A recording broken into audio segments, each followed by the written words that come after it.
I started doing pills when I hurt my knee. I got hurt in a snow tubing accident. Me and another friend hit a tree. I have this scar, and there's screws right here. They gave us prescription pills, painkillers, to help with the pain.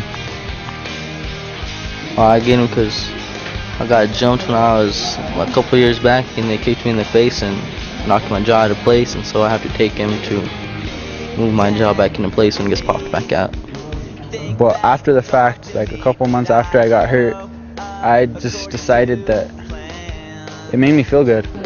People like Perks and Oxys and Watsons and all them because and Lortabs because it makes you feel good. It's like calms you down. Since they're downers, they affect your circulatory system, respiratory system.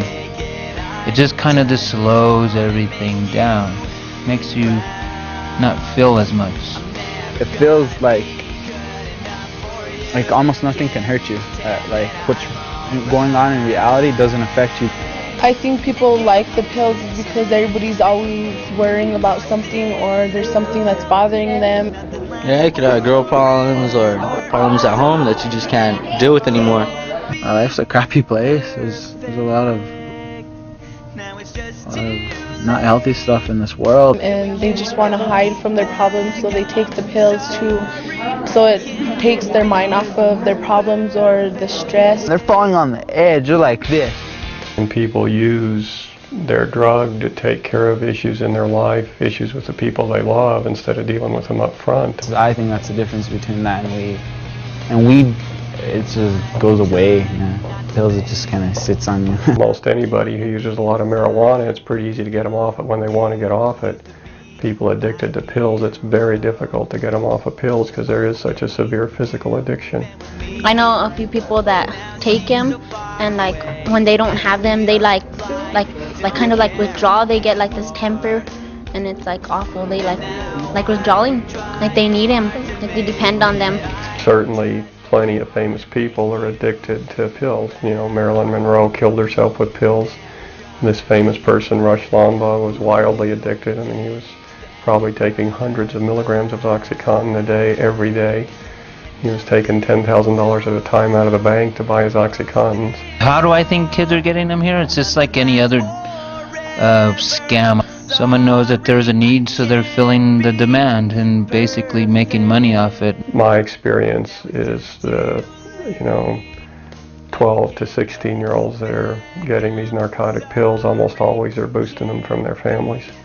You know, their mommy gets 100 and little Robert steals 20 and takes them to school. People get them by knowing people who have them, or they get hurt themselves just so they could go to the hospital and get them. There's a lot of dirty doctors out there. They don't sell you these pills, but they prescribe them. You know, there are doctors in New Mexico who will give you 1,000 Percocet at a time. People tend to think the heaviest one is actually, it's OxyContin, so we call them Oxys now. I don't know, I don't deal with Oxys. I ain't that stupid. I don't know, Oxys is like heroin.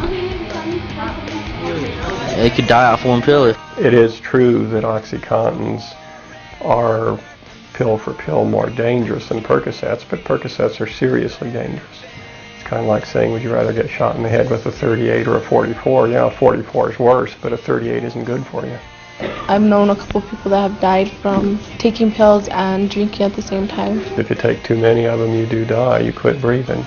Yeah, one of my friends OD'd off one pill. You could actually go to sleep not even considering what you've just done. Put yourself to sleep forever. And all I want to tell you, for those people that do this, is that there's other ways to enjoy what's going on around you. There's so many people that care about you. Ultimately, it's, stand up for what you believe in, and if you don't believe that these drugs are for you, then don't do them. For News 101, this is Rafael Hernandez and two very special friends, Tamara Lovato and Mallory Martinez from Espanola Valley High School.